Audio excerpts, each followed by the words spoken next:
Welcome to the MAP Talk on Understanding Tucson's Health. Today we have three great guest speakers to talk about different social determinants of health for Tucson. Dr. Megan Skiba, Dr. Nancy Johnson, and Mimi Aguila will be joining us today. We'll go over first a few logistics from today's meeting. And first, all MAP Talks will be recorded, and so that we will be recording this session. We will post it on the MAP website tomorrow morning, and we'll have access to the slides that you see today as well posted there. And we encourage you to share this recording with your colleagues, with your friends, or anyone that you think might be interested. This is a webinar, so everybody will be in conference mode. So everyone's muted except the presenters, and everyone's screen should be turned off as well. So we'll have a Q&A session at the end of today's presentation. You can enter your questions into the Q&A box at the bottom or the bottom of your screen or the chat, and we'll go through those questions throughout the presentations, and then we'll ask those questions to all three of our presenters at the end of all of their presentations.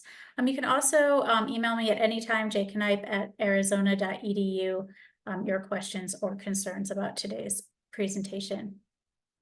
Before we begin, we'd like to thank our MAP sustaining sponsors and our partners. Our sustaining community sponsors include the Freeport-McMoran Foundation, New Point Marketing and Market Research, the Thomas R. Brown Family Foundation, and Tucson Electric Power. Our partners include the Community Foundation for Southern Arizona, Pima Association of Governments, Southern Arizona Leadership Council, Sun Corridor, and the University of Arizona. We thank them for their continued support of the MAP dashboard, which allow events like today to happen.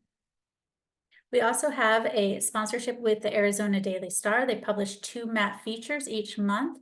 You can find the last Sunday of the month, the business section feature.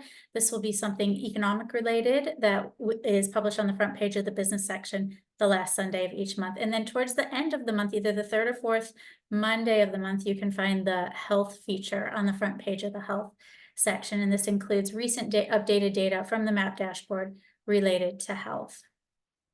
And then finally, I want to mention the Breakfast with the Economist coming up on June 5th. Please save the date for that. That will happen in the morning on the 5th at Westin La Paloma. So look for further communications about that in the MAP newsletter over the next few weeks.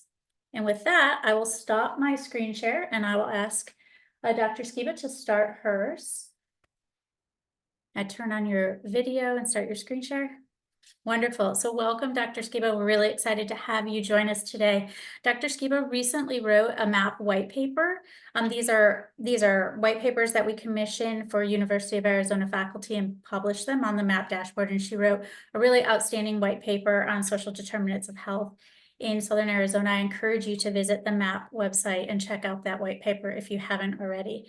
But welcome, Dr. Skiba. Dr. Skiba is an assistant professor in the College of Nursing at the University of Arizona. She received her doctorate in health behavior health promotion from the Zuckerman College of Public Health, has additional formal graduate training in epidemiology and nutritional sciences, and completed postdoctoral training at Oregon Health and Science University.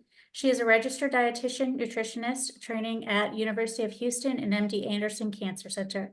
Dr. Skiba has experience delivering remote diet and physical activity interventions, as well as health coaching, accelerometry, mixed methods, and data analysis. Her research has emphasis in social determinants of health, aging, technology, and dyads with a cancer emphasis.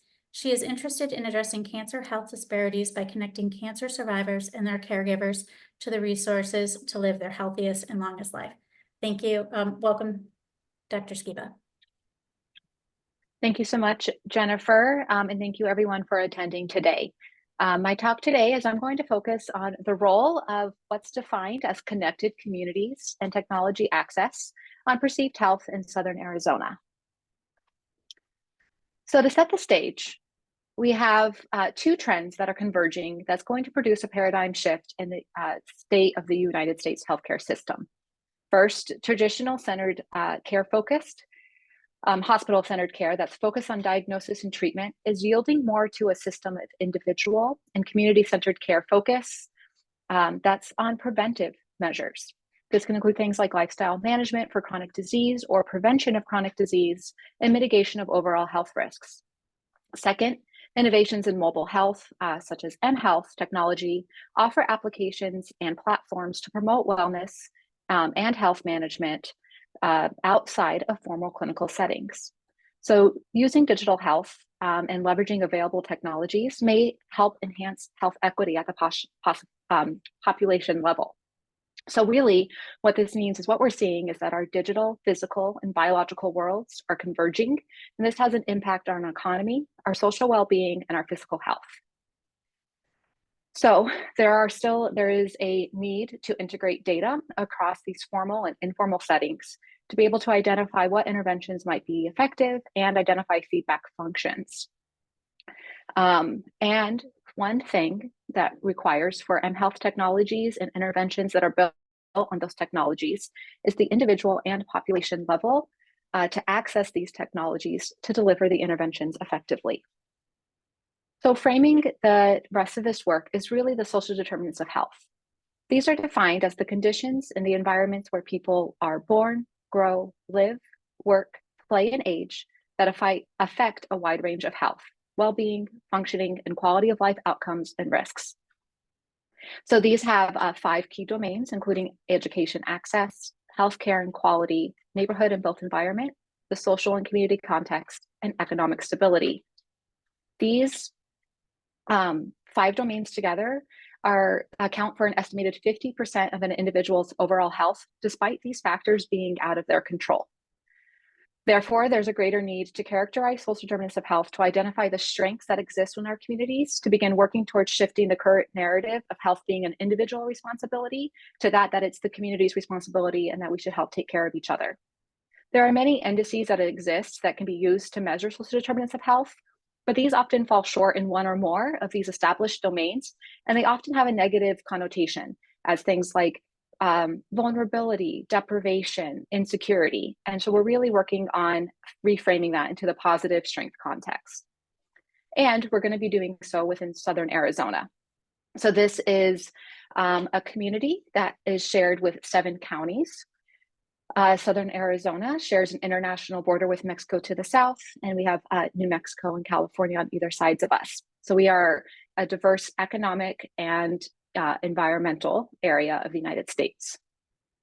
Further, Southern Arizona is a unique geographic location, and this can contribute to the population health.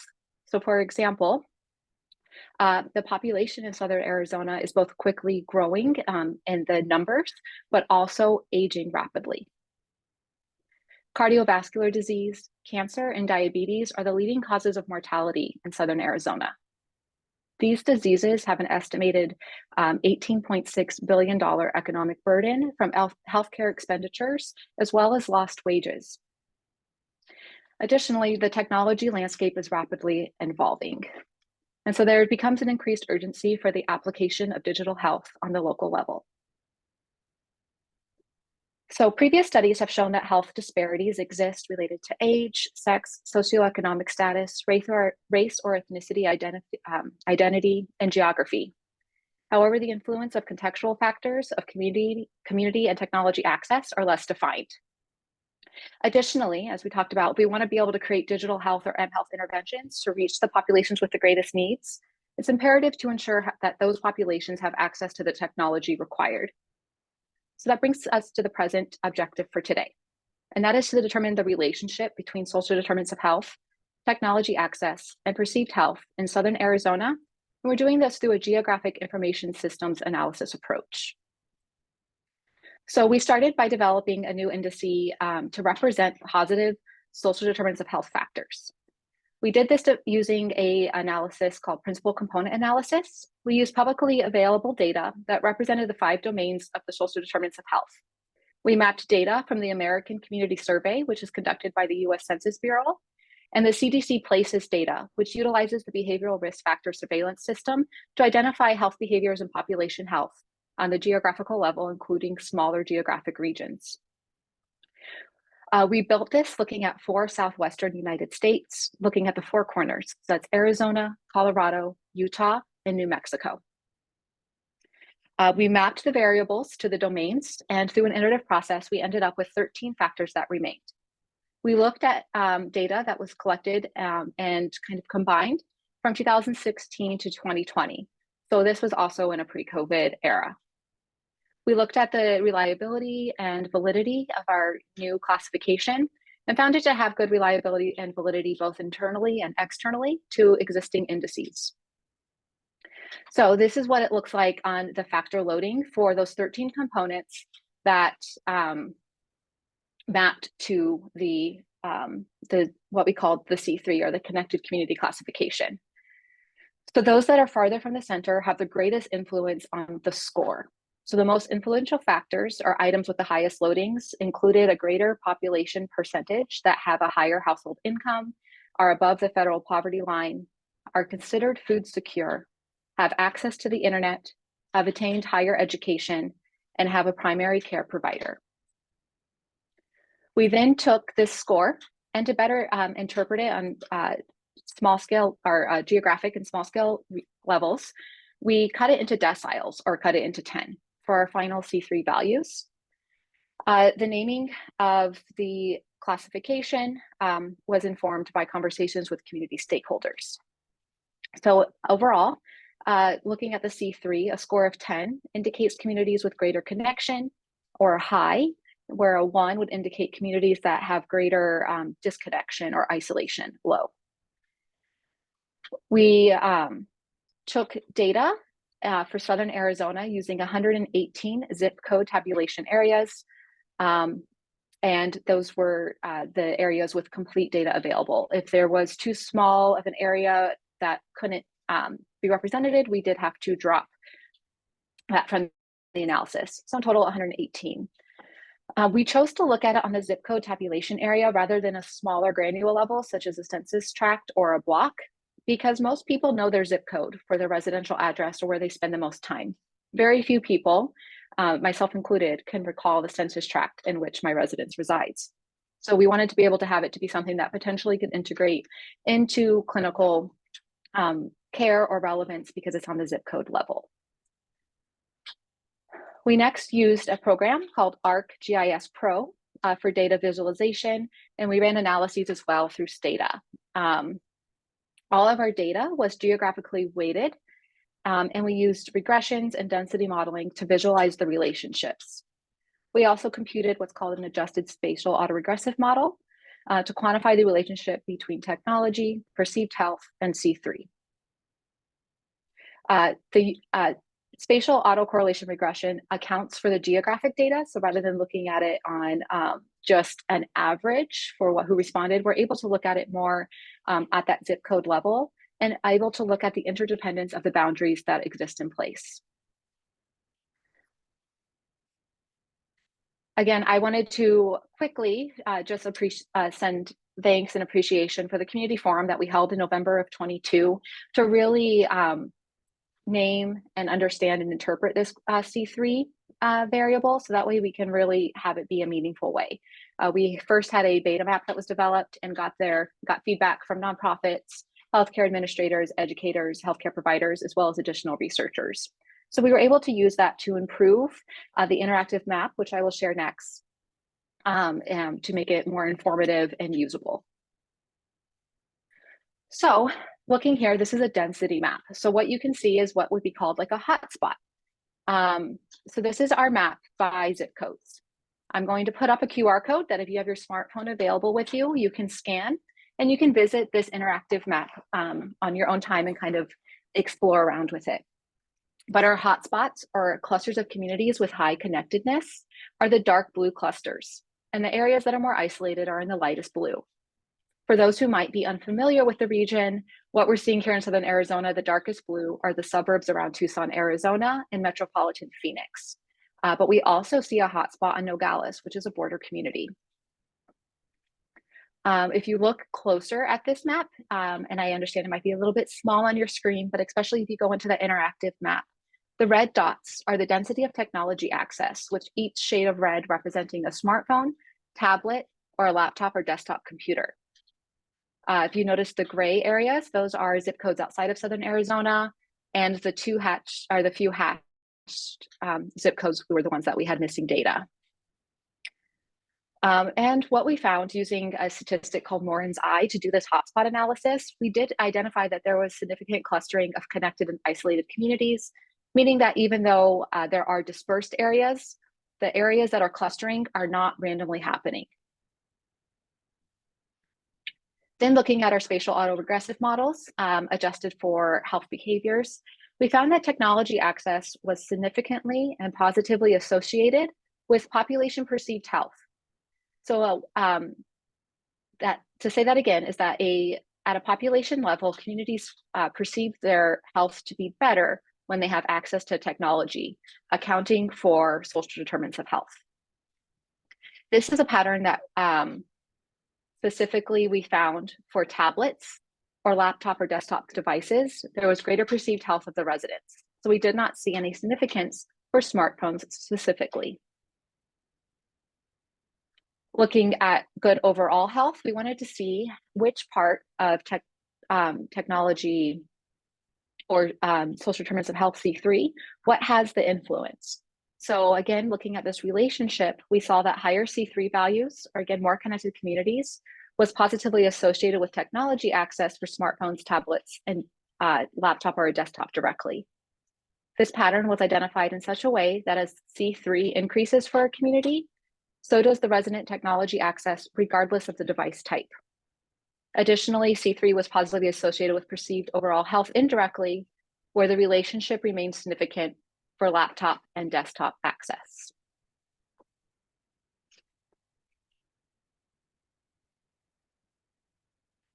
Next, we wanted to look at health behaviors. So looking downstream of a potential chronic disease, there are many health behaviors that could be considered risk behaviors.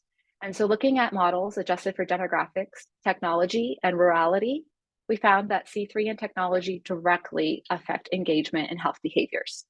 This is in such a way that we significantly found that the more connected a community, the higher engagement and health protective behaviors. That means the opposite was also found. So the lower connected or C3 value or more isolated community, the more likely the population at large would be more likely to have low fruit and vegetable intake, would be more likely to be physically inactive, would be more likely to be obese, more likely to smoke, and more likely to use alcohol, where we saw the inverse when the C3 values became higher. So overall, overall, really in summary, what we found is that connected communities with greater access to population or with greater access to technology, regardless of type, have better population health. So we use this GIS analysis to identify zip codes, or which were our definition of communities and hotspots that have positive attributes that can buffer and protect population health. So we do hope that these findings can help inform policy, healthcare delivery, and intervention design to improve the population health in Southern Arizona and beyond. I just wanted to talk a little bit more about the strengths and limitation of the C3 in particular.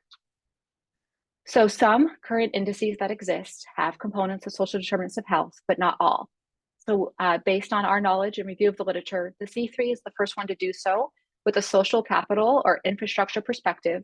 And this provides the ability to apply existing evidence-based intervention to improve the targeted domain. So for example, a intervention that might improve internet access. We were able to use available public data for the C3. So this allows us, because this is continually federal level data that is updated every either 2 years or 5 years, we'll be able to look at it for temporal surveillance to see whether there's improvement or decrease. We're also looking at the community level more than individual when we're considering population health. The positive factors that were identified in C3 and included in the model represent more community strengths and protective factors. We also did not include minority status in the classification, which a lot of them do, because the race or ethnic identity is not a modifiable factor. There's nothing at an organizational system or policy level that we can do to change that, but we can work to change access to care or internet. And while this analysis did have a regional focus, that might impact our findings by the unique Arizona environment, C3 could be used in additional studies. We've expanded this work into the Four Corner states of the US Mountain West to look at high-risk health behaviors and chronic disease prevalence. And we did want to make this data publicly available. So the data for the C3 value for all zip code levels within Arizona, Utah, New Mexico, and Colorado are available in a repository hosted by the University of Arizona. So you can scan that QR code to access that link directly and download that data set. You can use this data set to link it to other public data sets to investigate relationships that weren't explored here. And this might include climate or environmental data. It may also be able to be linked with EHR to inform clinical care through quality improvement projects. I lastly just wanted to talk on how we can possibly take this data and these findings and move it into action. So based on the highest factor loadings of C3, this is what I believe we could use as programs that could be implemented to improve population health outcomes within Southern Arizona. So we can prioritize research programs and policies to increase population level internet access. We can also focus and emphasize food security, including connecting individuals with what might be alternative food systems, such as community gardens, farms, and farmers markets. Additionally, we can support programming and policies, as well as advocate at the polls to help improve educational attainment for everyone, to make sure we ensure that there are high school graduations and that those who wish to pursue an education beyond high school are able to do so. We can also work towards increasing health insurance coverage. Because we did find in C3 that health insurance coverage, in addition to having access to a primary care provider, were important components for population health. So we're through moving towards these programs, policies, and implementing these, we hope to be able to increase population engagement in those protective health factors, behaviors. That includes increasing fruit and vegetable intake, reducing sedentary time and increasing activity, as well as reducing smoking, alcohol use, and maintaining a healthy body weight for the individual. And doing this can ultimately lead to better population health outcomes for the future, for us now, as well as next generations to come. Lastly, I do want to make acknowledgements that this was a project that was supported by Making Action Possible grant from the Eller College of Management. And I do provide 2 more QR codes here. That includes in the dark blue with the red circle, this is the link to the white paper Jennifer mentioned at the beginning. And then the red with the dark blue in the center is the manuscript that is our peer-reviewed manuscript of the analysis that was conducted across the Four Corners states. We did find similar patterns across the entire Four Corners state region that I presented here that were unique to Southern Arizona. And I would like to thank my collaborators on this project as well. With that, I want to say thank you, and here's some contact information if you would like to stay connected. Thank you so much, Megan. Yeah, that was a great overview of the white paper. And I think towards the end, right before the Q&A session, I will share the MAP website and show everyone how to access that white paper. Thank you so much for joining us today. And now we will switch gears and we'll talk to Nancy Johnson. If Nancy would like, thank you for starting your video. Nancy Johnson is the former CEO for El Rio Community Health Center and one of the largest federally qualified health centers in the country. She is a registered nurse, graduating with a BSN from Illinois Wesleyan University. Dr. Johnson also holds master's degrees in both nursing from the University of Illinois and a master's in marketing and business from the University of Arizona Eller College. Her doctoral research was on provider perspectives in caring for the uninsured population, leading to her completion of her PhD in healthcare administration. Nancy has held positions as a clinician, a faculty member in nursing, business, and medicine, as well as an administrator. She spent over 15 years with Tucson Medical Center, building community health and wellness programs, acquiring and managing medical practices for the TMC system, and expanding community networks. Today, after 14 years of service to El Rio Health, she continues to serve as an adjunct clinical professor for the University of Arizona College of Medicine, as well as the College of Nursing. She has authored a textbook with her husband entitled The Care of the Uninsured in America, and most recently, an article in Nursing Administration Quarterly on healthcare for the homeless. Dr. Johnson is a recent recipient of the University of Arizona's Cecil B. Hart Humanitarian Award, as well as the 2016 Distinguished Alumni Award from Illinois Wesleyan University. Dr. Johnson was named Greater Tucson Leadership's Woman of the Year in 2021. She serves as a trustee for the Community Foundation of Southern Arizona, as well as a board member for the Pima Community College Foundation, P3 Reach Health Plan, and the TMC System Quality Committee. Since her fall 2022 retirement as El Rio's CEO, she has served as the Senior Director, Strategy for the Global MD Program, as well as collaborating around the development and expansion of University of Arizona's health professions programs. Welcome, Nancy. We're really excited to have you join us today. I will mute myself and turn off my video, and you can start your PowerPoint. Thank you. We'll see if I can get this to share here.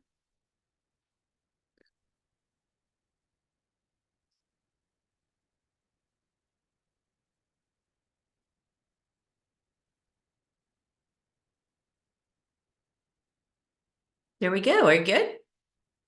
We're still seeing you're not seeing the presentation, but we're seeing your your view. There we go.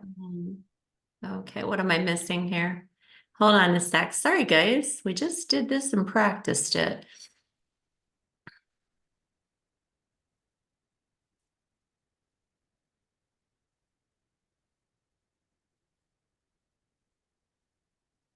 We are seeing your screens. We're seeing this the screen social determinants.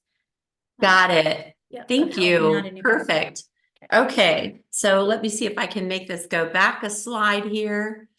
If not, we'll just start. Well, we're going forward. There you go. Can you see it now? Yes, yes. Perfect. Thank you for your patience with me. So that was really great to hear Dr. Skiba's research, and as working in the field and addressing a lot of social determinants of health for most of my career, it was really interesting to see the work of her and her team. So I'm hoping we can further the conversation today with some more depth and breadth around social determinants of health. And I'm going to really talk about 4 different areas. First, a little bit more about the importance of social determinants of health. Megan did a great job and correlating that with health outcomes and quality of life. Second, I want to share some of the data collection today around social determinants of health.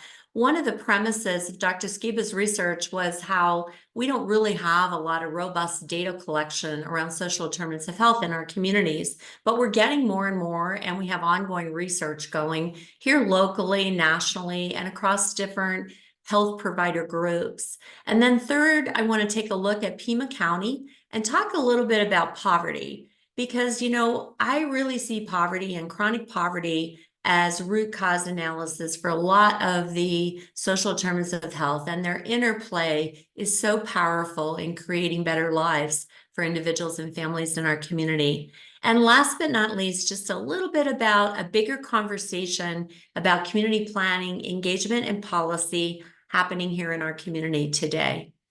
As we noted, you know, it's not a new concept, social determinants of health.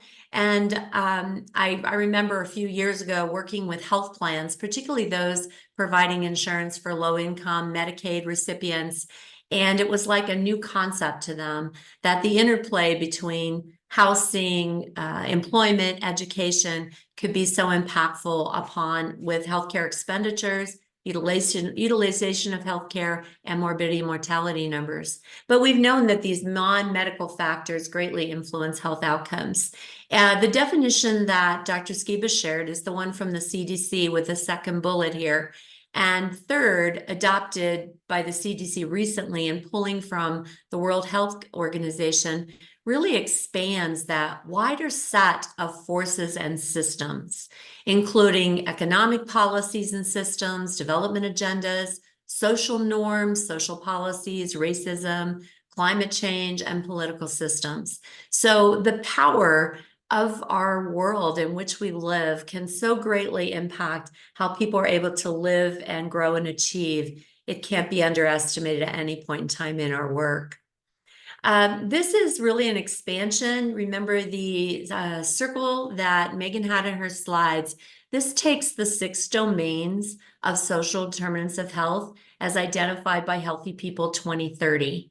And you can see how they're categorized in some examples that identify these. As I look across these, for example, under economic stability, you know, employment is just such a huge, stable employment is so huge to people's well-beings and care for themselves and family. But most recently this week, we heard last week, we heard Governor Hobbs talking about taking COVID funds to help reduce medical debt, medical bills for families, and hoping to with reaching about a $2 billion expense relief for families in Arizona. So you can see that many times medical debt is a reason that these social determinants of health are impacted. We know that about 59% of Americans are living paycheck to paycheck. So that economic stability is huge. Also, neighborhood and physical environment. Do our community members have safe places, safe parks, playgrounds, green space? You've probably all heard a zip code. Your zip code is a huge indicator of your health status. And we could see that in the mapping from Dr. Skiba's research as well. Education, huge. Example I like to think of right now is all the great policy and advocacy that has been going on with preschool promise around early childhood education, in changing policies, making funds available through city and county funds for families living up to 400% of federal poverty to have access to funds to send their children to preschool. Food, are you people living in food deserts? Is there only access to food? The convenience store down the block? I love the one of social and community context because a lot of Dr. Skiba's research looks at that. How are people connected? Do they feel included? Do they have access to the internet? And then last but not least, the healthcare system, in that we know that 50%, or I'm going to say even greater, of these social determinants of health impact our health. But we also know provider availability is a huge challenge in Southern Arizona, across Arizona. All of our counties in Arizona are health professional shortage areas and medically underserved areas in the state. We know with the growth of the population in Arizona, currently we're probably only able to meet about 40% of the primary care needs of our growing population. And then at the bottom of the chart, these 29 indicators come together to really influence mortality, morbidity, life expectancy, the amount of money spent on healthcare, as well as health status. So a very powerful document that's put together by Healthy People through the CDC. I want to talk a little bit about data collection. And that historically, there's not been a really good systematic way to collect data on individuals that we provide care for around social determinants of health. We may have a little bit here or there, but as far as managing it, we're starting to grow in that area. Here in Pima County, our health department does a community needs assessment every 3 years. Currently, the survey just closed for 2024. You may have completed it. You may have seen the opportunity to complete it through your elected officials, through social media, through various websites. If you did complete it, you noticed a very large inclusive data section around social determinants of health. We learned from 2021, from the prior needs assessment, the health priorities were behavioral and mental health, substance abuse disorders, no surprises there, access to healthcare, and then social determinants of health. So those root causes of health issues in the 2021 survey identified lack of transportation, poverty, once again, kind of that big piece, and then built environment. So from that survey, I pulled out just a few little snippets because I thought they, really illustrated the data coming from respondents to the 2021 survey. You can see 1 in 5 households, 19%, identified housing issues. We're seeing that now. Overcrowding, high housing costs, lack of kitchen and or plumbing facilities. Just in the news this week, Arizona was ranked 49th of 50 in not having enough housing, affordable housing, and just, capacity of housing for our growing population in Arizona. Also, 1 in 7 identified they weren't able to get, didn't have transportation to be able to get to the nearest supermarket. More than 1 in 10 are on food stamps. More than half of those households include children. Just in 2021, we know that at least 20% of children are living in households that are living in poverty, according to federal poverty guidelines.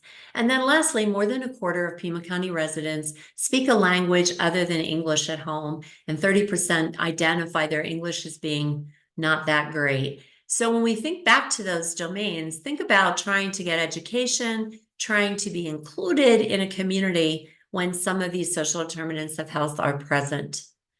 As I mentioned, Healthy People 2030 is where the national perspective is. And one of the overarching goals for Healthy People 2030 are specifically related to these social determinants of health. And these, really highlight that these upstream factors are so impactful to improving health and reducing health disparities to get us to that point of health equity. There are lots of focus or work groups engaged with Healthy People 2030, but there is a specific group of subject matter experts working around social determinants of health and how do we measure these most effectively. So the website, you can go in there and look at all the Healthy People indicators. A lot of them specifically are tied to hypertension, heart disease, what we see as major areas of mortality and morbidity in our country. However, this section around social determinants of health is growing every year in their measurement. They identify leading health indicators, and I've given you the website here too, but I pulled one just because it related with Dr. Skiba's research. And one of the leading health indicators is to increase the proportion of adults with broadband internet. And the most recent data in 2020 was 41.5% nationally, with setting a target of 60.8% by 2030. You can see the baseline prior to COVID in 2017 was that 55.9% of adults had broadband internet. So we're seeing that the status of this indicator in healthy people has worsened, possibly due to the pandemic, growing population, rural population. We're still seeing a lot of policy investments in bringing secure broadband internet to our rural communities. So this is just an illustration kind of tied in with Dr. Skiba's research, but you'll see lots of them, such as percentage of the population completing high school, percentage of the population having stable housing, lots of measurement around social determinants of health through healthy people. I think that today, as earlier mentioned, 50% of a person's health status tied to social determinants of health. And I would probably argue it might even be a little bit more. And historically, this data has not been strongly collected. But today, many tools to collect social determinant of health data are available across electronic health records. They're available across the healthcare system where interoperability is available. So as healthcare professionals, we can find those opportunities to better plan care, to follow through on identified social determinants of health in the population, and to help with care transitions. So let me give you an example. As an El Rio patient, when I go into an El Rio clinic, part of my completion of data includes the Prepare tool that you noticed before. The Prepare tool was created by the National Association of Community Health Centers, and I am hard-pressed to tell you what all those letters stand for, but it's looking at patient risks in the area of social determinants of health, and it has 15 key indicators. So as a patient, I'm going to click on my screen and identify responses to questions about, do I feel safe at home? Do I have a regular employment? Do I have stable transportation? Am I worried about being evicted? All kind of questions that will trigger a need. That information goes into my electronic health record at El Rio. So it's sitting there for the staff to query me further, to make referrals to community organizations, or to really identify if immediate assistance is needed. So let's say 2 days later, I go to Tucson Medical Center. I'll pick Tucson Medical Center because they have the same electronic health record that we use at El Rio. So I go into the emergency room. For some reason, the team at the emergency room is able to open my electronic health record, see the data collected from my El Rio visit around social determinants of health, and then make decisions about if that is warranted. Are there other areas that they need to collect data on? So you can see how we are linked together there and able to provide better care for patients. Other organizations have also created tools to collect social determinants of health data. The American Academy of Family Physicians has a 12-item Every One project. The Centers for Medicare and Medicaid are also collecting a lot of data related to social determinants of health. The other thing about the Centers for Medicare and Medicaid, over the past few years, United Healthcare was looking at patients that were dually insured through Medicare and Medicaid and gathering social determinants of health data, partially through this screening tool, but also through gathering data from the actual medical record, the health record, and also looking at some of the codes that allow us from a data perspective to look at what things are going on outside of medical diagnoses. What this work showed from United Healthcare's project was that, as you might expect, the number of social determinants of health were directly correlated with utilization of tertiary healthcare systems and also expenditures in healthcare. So lots of work going on in current reality around the importance of this data. Additional community initiatives are through Contexture. Some of you may know it by its prior names, but its name is Contexture now. It's Arizona's Health Information Exchange, and they have a partnership with State Access, our state Medicaid plan, creating Community Cares. Community Cares is provided by a platform called Unite Us, which is the name of the company providing the services. It's fully funded by state Medicaid. It is free and available to every healthcare professional or service provider in the social services, health and human services across our state. How that works, let's go back to my example of my data being collected, being shared when I came into the emergency room. Both those two healthcare providers that I utilized in my example, their data goes into Contexture. And so if I were to get healthcare in Northern Arizona, they would also be able to see my data, whether it's my medical data, my social determinants of health data, and hopefully connect the dots. You can see from this project that our goals are really trying to coordinate that care, providing that whole person care, and not dropping the ball. So it's strengthening the safety net to hopefully address and resolve social determinants of health for some of our patients through a centralized data repository. This is just an illustration from Medicaid state access on how they launched this whole person initiative and the creation of the creation of the Community Cares dashboard. Notice at the bottom of this slide, the research that Medicaid looks at with that most vulnerable population suggests that behaviors and physical environment contribute 80% to an individual's overall health, while access to quality healthcare, the delivery of healthcare, only creates 20%. So a lot of good initiatives going on in our community. And it really is about these resources. How do we connect the dots? How do I, when I know I've referred a patient for help with housing or counseling or substance abuse treatment, how do I know that they're actually reaching that patient or that family, intervening and taking care of them? That's what Community Cares, that platform from Unitas, allows us to do, to go in and make sure those connections, those bridges have been connected. So it's about resources. I like this definition of Bridges' definition of poverty, the extent to which an individual does without resources. And we know we deal with situational as well as generational poverty in our community, but it's all about those resources. This is from a workshop that was completed with some of our colleagues from Pima County, and the participants identified aspects of social determinants of health that they felt really impacted health and quality of life. And you can see poverty as a root cause.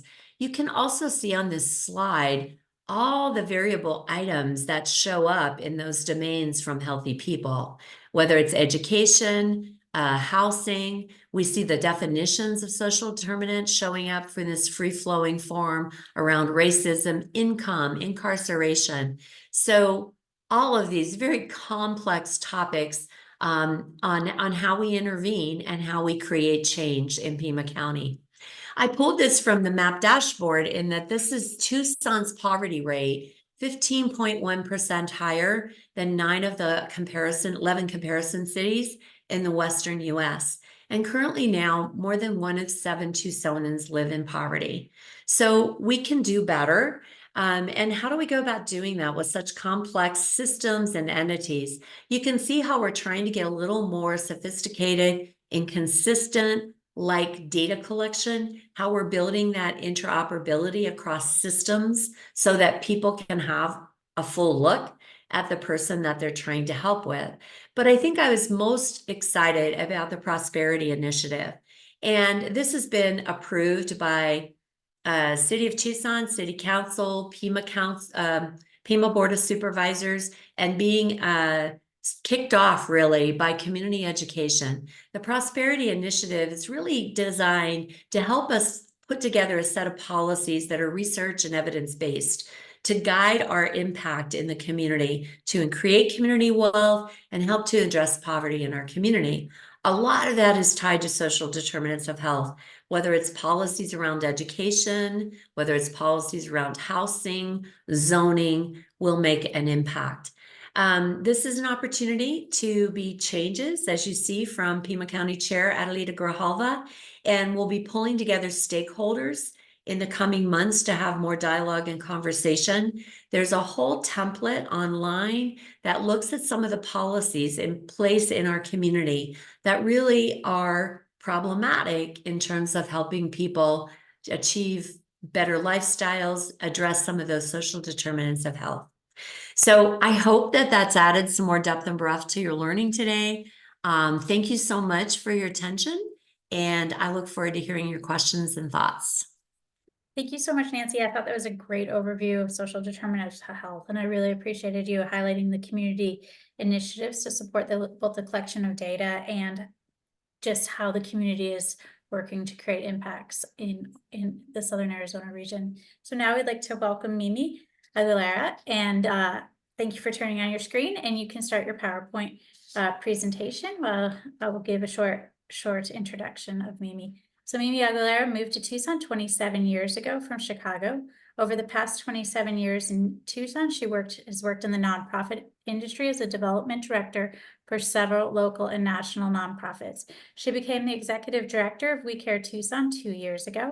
She has worked tirelessly since becoming the executive director to expand We Care Tucson's impact on the community of Southern Arizona. She has raised her son, who is 25 years old and is an avid cyclist, enjoys reading and gardening. Welcome, Mimi. Thank you. So We Care Tucson, if you've been in Arizona for any length of time, used to be World Care. We are a nonprofit that was established in 1998, and realizing that we needed to be more in the local market, and began changing that focus from what We Care originally started in helping in the world. In 2015, they realized people didn't realize that we were local. And by 2020, we had changed our name to We Care Tucson. And we are local. We really only deal with Southern Arizona. So We Care, our mission is to cultivate an equitable and sustainable community by offering individuals access to the information technology, medical equipment, and supplies. We really understand the importance of technology and healthcare in today's society and strive to ensure that no one is left behind. So one of our key pillars to our mission is free medical supplies, and we are a medical loan chest. We operate a vital program for durable medical equipment and supplies. In a world where access to basic healthcare necessity remains a luxury for many, we want to stand as a beacon of hope. We recognize that financial constraints, lack of insurance coverage, and homelessness should never be an obstacle preventing someone from receiving the medical support that they need. We Care, we offer a compassionate solution for those in need through our medical equipment loan chest. This service provides essential medical equipment free of charge, thanks to the generous donations from our community. So our ability to give out the loans and the equipment is based on our donations that we receive. So our inventory can include ranges of items from wheelchairs, walkers, four-wheel walkers, crutches, shower benches and chairs, toilet risers, bedside commodes, Hoyer lifts, medical beds, just to name some of the equipment that we have loaned out. So our impact lies in addressing the critical needs of those who have fallen through the cracks of our healthcare system. We reach out to the individuals facing challenging socioeconomic conditions and aren't able to afford the durable medical equipment or supplies for their well-being. As you can see, this is just a slide to compare what we gave out in 2022 to what we gave out in 2023. The number in 2023 is almost double that of 2022, but it would have been even higher if we had simply had the equipment. We just didn't have it. We had more people with a far greater need than we had of supply. These numbers don't reflect also things like crutches, two-wheel walkers, canes, knee scooters, braces. All of that we also give out isn't in this basic number. We only collect data from those that are needing the equipment listed on this slide. Along with the medical equipment, We Care gives out free medical supplies.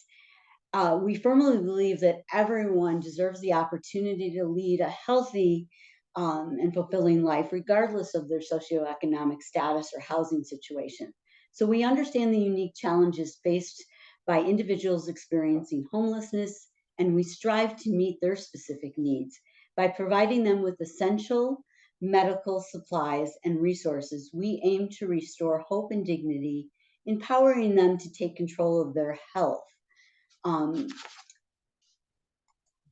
This slide will show medical supplies, and again, the same thing. We record numbers based on our own tracking, not because anybody fills anything out. We remove those kind of barriers, and we have seen a tremendous growth in need for people, for medical supplies, for just all kinds of basic human needs like soap, shampoos, and we give all of that out as long as we have it. Again, we rely on donations for our ability to give out the supplies. We obtain our supplies and equipment from the community, but we also do it through our partnerships with numerous home healthcare providers, social workers, group home providers, and our local hospitals like TMC and Banner. We also partner with our local churches. They've held medical drives for us, and as well as referring people to us. The crisis of poverty and access to medical care is real. We see it every day. We see it in the faces of the people who were able to help, but more so in the people we aren't able to help because we're out of supplies or we don't have what they need. The greatest need we see right now in supplies, the thing that we get the most asked for, is incontinence products. And we're looking at how we can help further that need by, we're applying for a grant to buy the incontinence products in bulk since that need is so great. It's overwhelming. So our other component is technology. And at first I thought, before I listened to my esteemed colleagues talk, that you'd wonder why technology and medical would be two pillars, like they seem like they would be opposite, and yet they do have an effect. And the people that do not have the access to the medical don't have the access to the technology either. So one of our other key initiatives is our computer restoring program. We collect technology and we restore it, and what we can't use, we give out, we recycle. This not only prevents these devices from ending up in the local landfills, but also makes them available for sale to the general public at affordable prices. An example of which is the other day we just sold a 2019 iMac all-in-one computer for $600. You're not going to buy that even on eBay for those kind of prices.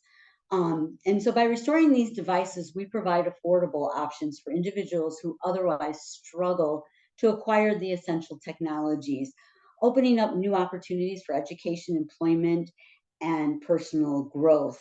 But not only do we offer the desktops, the laptops, the monitors, but routers, TVs, gaming systems, and other small electronics like readers and tablets. We also offer our low-cost computer referral program. We offer this to the economically challenged individuals, helping them to bridge that digital divide and empower them with access to the technology and information. The refurbished devices that we do have is what we use in these programs. We partner with more than 46 agencies that refer to the computer program. These computers are specifically designed with students in mind, but they're for anybody. But they do have enough memory and RAM hardware, Wi-Fi enabled, camera and microphone ready. So whether you're a student going online or doing your homework or working from home or simply looking for a job, these computers are specifically designed for this kind of thing.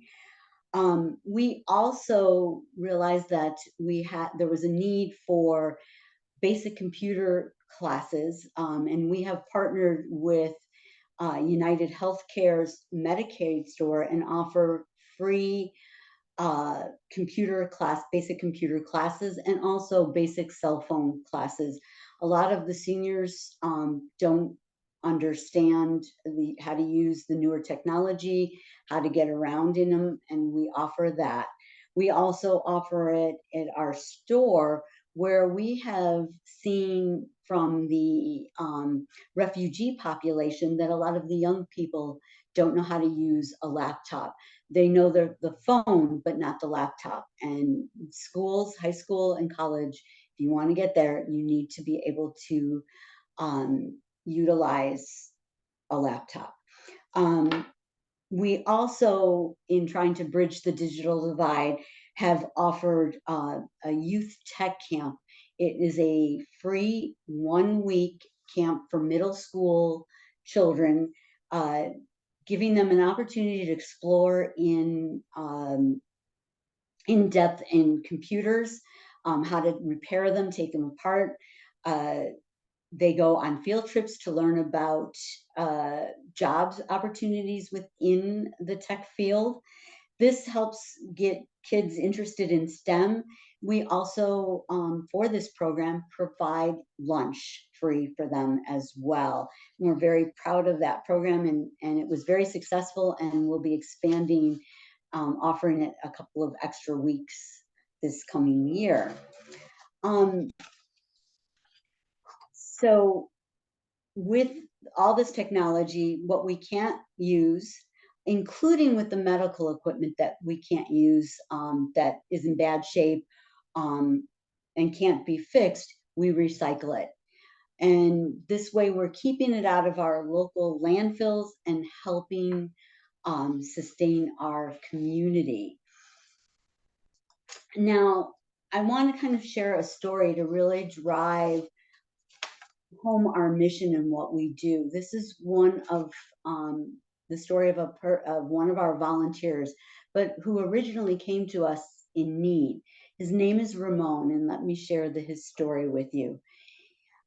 He writes, "In the midst of its darkest hours, I find a glimmer of hope at We Care Tucson. Struggling and desperate for a wheelchair, I turn to them, burdened by my physical challenges and the frustrating delays of insurance. We Care Tucson became my lifeline, extending their kindness and compassion when I needed it most. Their unwavering support provided me with a wheelchair, liberating me from my immobility. Little did I know that this act of generosity would set in motion a profound transformation within me. Empowered by generosity bestowed upon me, I made a promise to myself and We Care Tucson, a promise to give back and be a source of assistance just as they had been for me. I channeled my gratitude into action, helping others in need by facilitating the donation of wheelchairs, embodying the spirit of community that uplifted me. As my life began to regain stability, I fulfilled my pledge by dedicating my time to We Care Tucson. Volunteering quickly became more than just a commitment. It became a passion. And under the guidance of a brilliant director of technology and recycling, Coleman, I delved into the intricate world of computer programming and repair. Through their mentorship, I gained valuable skills and discovered a profound love of technology. Fueled by my newfound passion, I embarked on an educational journey, aspiring to become a certified technician. We Care Tucson unwavering belief in my potential to reach new heights when they surprised me with a new electric wheelchair, a gift that profoundly eased my life's journey.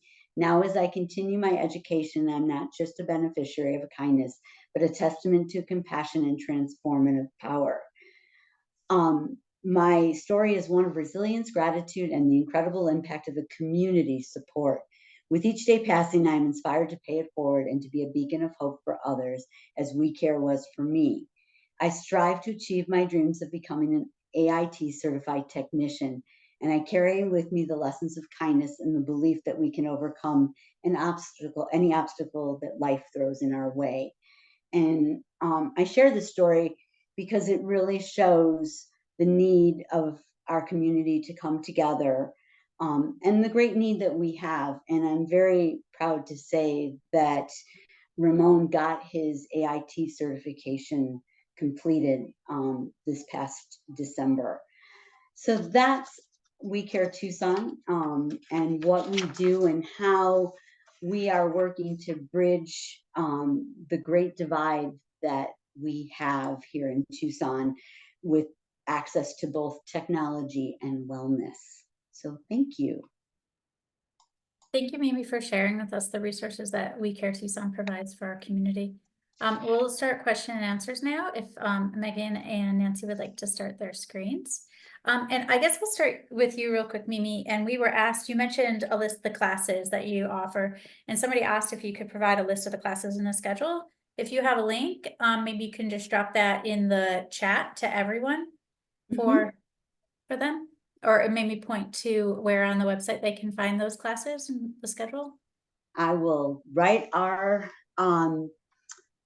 website in the chat, but quickly, they're every Wednesday at the Medicare store in Crossroads Festival, and then they're at our store on the first and third Saturdays of the month.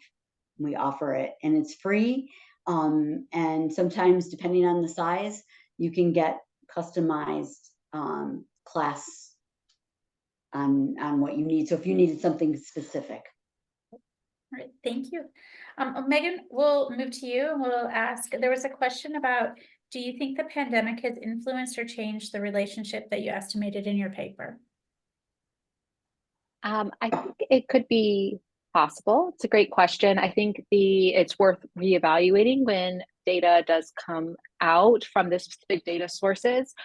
In my realm, however, like with literature I'm familiar with, we didn't really see from one survey like any significant change in physical activity pre and post COVID. We didn't really see any significant change in like dietary quality. We did see things during the pandemic, like disrupted sleep and increased alcohol use. But I think those have, like, when you just take, 2019 to 2022 data, we don't see things too significant.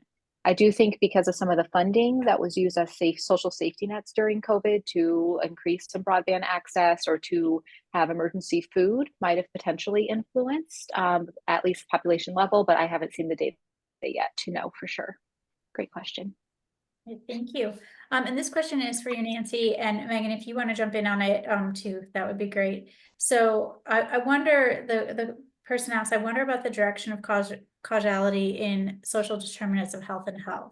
I can see that social determinants of health impact health, but also that health feeds back to social determinants of health. This seems to make solutions particularly difficult. Do you think it is best to work on social determinants of health first? Yeah. Well, I think I'd start by, I frequently do this. I talk about Maslow because I really think about Maslow's hierarchy, right? If we have people in our community that don't have food, shelter, can't sleep because of those things, and they don't have safety, they don't have any sense of order or predictability in their environment, I think it's hard to move up and address higher level needs like education, self-actualization, fulfillment. So to me, it's kind of, how do we create policy and community that allows people to get above those lower tiers in Maslow's hierarchy? And I think policies, the method to do that by working on the prosperity initiative, because those policies will, address some of those very basic needs that all community members have. What do you think, Megan? I think following up on that, especially with such initiative, it's policy level, but making sure that they're implementable policies, and that there's those who are that the policies are going to affect are involved in that policy making, right? That way it's definitely going to be relevant and implementable. Very similar you know, when we're looking at like an interventional approach, with the correct resources, you can do multi-level. So you're doing those basic needs and the higher needs and trying to look at the intersectionality of that. It gets more complicated and more costly, but it's a way to do it as well. And I think, you know, Megan's a researcher. I think it'd be great for research in the future to begin to look at some of these interventions and policies and see what they're doing to many of these root causes that keep people in our community in poverty. And, you know, my experience is clinically based and in community. And we have so many people that have struggled, have burnt out their family members, their support systems, and don't really aren't able to engage. You know, I mean, going on to the We Care website would be a burden to even attempt. So I think we have to remember that really important boots on the ground public health work. I love the development of more and more community health workers and actually having ways in which to reimburse them, because this is work that has to be done in the neighborhoods where we see these opportunities, and also to Megan's point, with the people who live in the neighborhoods, in developing their skill set, their resources to change environment and to advocate for whether it's better roads or whether it's moving our school from a D to a B or an A plus, those type of interventions. I'm really interested in what research might be able to show us in the future about the power. Yeah, I love that point about actually looking at the policies and seeing what kind of impact they're making over time, researching that aspect of it. I think, you know, that's And just one more little piece on that, assuring that we are budgeting the resources and the dollars needed in accordance with those policies, right? Yeah, thanks. Yeah, if I may, just really quick, Nancy, when you said something about like developing the workforce, that's something that I think, and it was a text Q&A that came in during it, but like Arizona is depraved of primary care providers, both at any level. So whether it's a nurse practitioner or an MD or, you know, even a PA, we are short. We are ranked really low. I think we're going to be like short. I can't remember what the college of nursing said, like 14,000 nurses or something in a year to be able to keep up with the aging population. But, you know, so there's a way, like if we can develop that workforce, it addresses multiple things, right? That's educational attainment, that's income attainment, and it's addressing primary care provider access. So if we can also invest back in getting our workforce developed in those specific areas, it could be beneficial. And just focus on Arizona folks who are going to practice here and not go off to Connecticut or somewhere. Right? Yeah.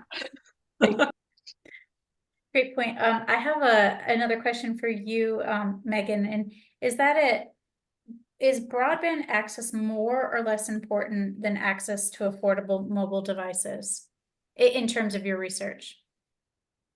I think from our research, it underlays it. So we found that, you know, it was related to technology access. And so it's like a mediation, right? If you can't access the technology, you might not be able to like also use that technology without it. So I think that's definitely where like Mimi's work comes in, is to, yeah, she said, bridge that divide or that gap. I think it's kind of in it's like that foundational, like if you have the technology but can't use it, whether it's a knowledge or a resource, then you might not potentially get the benefits that come from the connection to health or resources from it. That makes sense. Mm-hmm. You know, can I interject there? You're right. I sat on the broadband committee, and one of the things that they were looking at is how they get access. And part of the problem is it's that symbiotic of you need one to have the other. And if you have the broadband access, that's great, but you don't have the technology to use it, what good is it? Or you have the technology and you can't access it. And we had a panel of those in need here, we hosted it. And one of the things they said was, well, if I have to go to the library, how am I getting there to go sign up for it? They hadn't thought about those kind of things. And it's great that we had the broadband initiative, but we weren't getting it to the people that really needed it. I think carrying kind of the theme of broadband and internet access, over into this concept of mHealth, and during the pandemic, how we really advanced. And Nancy, this is kind of directed at you, but please, Mimi and Megan, feel free to jump in. But the medical industry quickly moved to mHealth during the pandemic, and I'm wondering your thoughts on that trend and how that how that helped advance mHealth, and what you see and in the future, if that is going to continue to increase. Yeah. Yes, you're right. That certainly took away lots of barriers, right? I think that we found, and during the pandemic, when I was still serving as CEO for El Rio, took care of about 125,000 individuals in Pima County. And we did a lot of things. We had our staff help to train people to use the technology they had and to be able to get on to telehealth visits.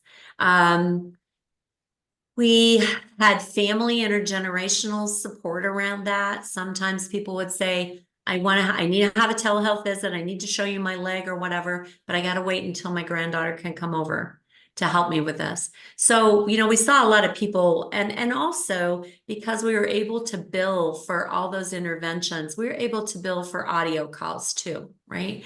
So, just getting on the phone and realizing there's opportunities to address whatever health concerns or social determinants of health may come up just through a telephone was, I think, still perspective.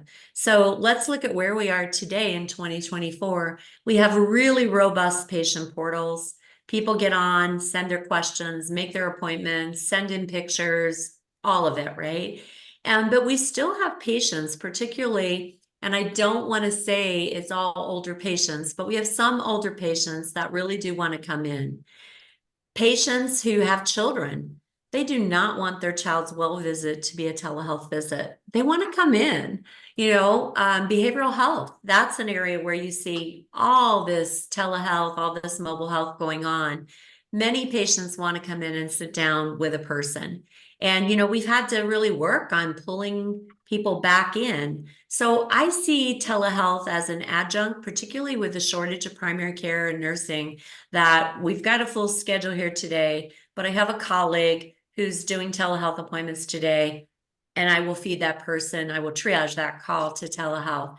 So I think it's here to stay. I think it's a double-edged sword in that we need to really think about some type of algorithms on when telehealth is important. Because I could easily see a scenario where I have a patient with a lot of comorbidities that's had multiple telehealth visits and then shows up in the ER with something that I wasn't able to ascertain through continual telehealth. So I think maybe for people with chronic disease, they have to come in at least twice a year, maybe, or, so I think that it cannot replace the need to actually touch, smell, listen, feel your patient care. Do you think, real quick, do you think it has brought more individuals into the kind of the healthcare fray that would not normally that don't want to come in and see somebody? I think it has, maybe for busy adults that put off things. Or I would see a lot of parents, I picked up my child after school, they have this. I don't want to go to urgent care. I don't want to come in.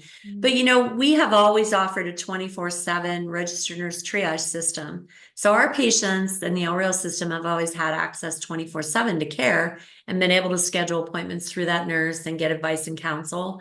So I'm not sure about that. I think probably in the mental health, behavioral health area, we have a lot of people that probably access care and feel more comfortable in that space there. Yeah. Thanks. Mimi or Megan, would you like to add anything about the changes in telehealth that you've seen? The question that came to mind when Nancy was talking, though, is it also that we have because I deal with a lot of the seniors, we get a lot of seniors in here, that with them not doing more telehealth, some of them have no network of family or anything, that coming to the doctor's office may be their only source of human connection. That it's got to be a give and take, and I think you need both. And you can have the best clinicians with excellent skills electronically, but there is that need for socialization, touch, comfort. Mhm. Yeah. I would just say, I know there's some research to support it that with telehealth, it has increased some utilization, but there are some potential barriers to using it that might make people want to be more in person. And some of those key things that really stood out there was someone feels like, at least if they're waiting in the doctor's office, they know the doctor's going to show up eventually. That there's this feeling on telehealth that they had trouble connecting. And then once they did connect, they were like, where's my doctor? Because there's no communication if they're running behind with other patients or if they're themselves having connection issues. The other thing that showed up as well that might be a barrier is that the safe and quiet spaces in which to have the conversations for both. So there's been reports of patients having their session interrupted because there's somebody behind the doctor that interrupts the session because maybe the doctor's in a shared space. Similarly, the doctors have said sometimes people are taking it from like a public area. So there's feedback noise, there's distractions, and there's things like that where they can't really practice to the best of their ability because of these limitations. So I think it has pros to it, but also some cons we have to really consider when we're trying to implement it widespread. Mimi, we had a question for you on, do you see a lot of change year to year in the greatest need of the services that you're providing? Well, definitely from 2022 to 2023, partly getting the message out. One of the things that I've done is really get out into the community, get as much news coverage, but also begin to partner with these agencies so that we can get the message out. And it wasn't just the health agencies, it was going out to local churches. The one thing I noticed is that I was seeing a lot of the ministers and pastors coming in because they had people that needed stuff. And so we were able through them to get out the message. But they're seeing the needs greater. And I think that I constantly, it's increased further. A great example is in 2023, in February, we had a big medical drive that we had several local churches partner with, filled up everything. And it took, 2.5 months to empty it back out again. We just had it literally 2 weeks ago, and almost everything's gone. The need is greatly increasing. I noticed that the types of people, we used to get a wide range because there was supply issues. It wasn't that they didn't have the coverage. Their insurance would pay for it. It was a supply need. They couldn't get a wheelchair, so they would borrow it and then bring it back. That I'm not seeing so much anymore.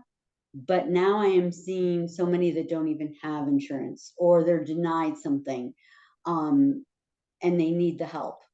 And I'm seeing more homeless, a lot more. And granted, I'm in 05, so we are definitely in a neighborhood that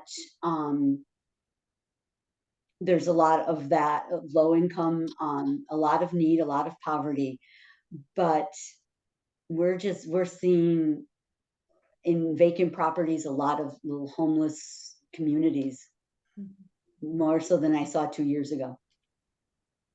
Thank you, Mimi. I think a kind of a wrap-up question for you is how can the community contribute to We Care Tucson? You can bring us your technology. We take everything except for CRTVs and monitors. Those are the old big tube ones. We'll take everything and we'll sort through it, because if we can't use it, we'll recycle it. It keeps it out of the landfill, and it is a revenue stream for us to be able to do the other things. Also, medical supplies and equipment, we take all of it. I have an RN that comes in and tells us what can be put out there and what can't, and he deals with what can't be. And we also we help with some clinics in Mexico that we send things down to, such as, we had the dressing gowns and everything, and face shields that we're not getting the people needing them as much anymore, and we can send them, they do need it. So all of that, monetary is always great. So you can text tech to 50155 to donate, or you can go to our website and come in. We're located at 3029 North Stone. We're just south of Fort Lowell. And we love volunteers. And we're having a big free community event on April 13th that's open to the community. There's a lot for the kids. There's cyber stuff where adults can learn and kids can learn how to be safe online. But there's also we're a community resource fair as well. So there'll be a lot of community resources there, and it's from 10 to 3 and it's free. Great, thank you. And there's food trucks. Good, thank you. Megan, we had a question for you. I think it would be great to kind of wrap up the discussion that you had, and that's what parts of Tucson tended to have the highest levels of C3, and did any of your findings surprise you? Yeah, so happy to share. I'm going to actually share my screen to answer this question. That's okay. I'm going to share the screen that is the interactive map, and I will put this link in the chat just in case someone didn't have a QR code or QR code scanner and things like that. So really looking, broad Southern Arizona, kind of zooming in. Again, the darker the blue, the higher the value. And I think what surprised me here, and this is a personal one, is that Vail was one of the higher ones. I grew up in Vail at a time when it was really rural and disconnected. And so for me, that temporality on how it's changed. But it had a C3 value of 10. So it was the highest. And then, this is where I see kind of like the suburbs. And then I think once you get here, we're like in our big inner city zip codes, that it just starts to kind of like dissipate. And I think just looking at that hotspot analysis that says like this didn't happen by random kind of just shows some potential side effects that we're feeling from historical policies that might have been implementing here. Some of it as well is, this is also around like our Air Force Base in this area. So we have to kind of think about who might be residing in those locations. Are those our veterans or active duty? Are they also in need of some potential things that are veteran focused?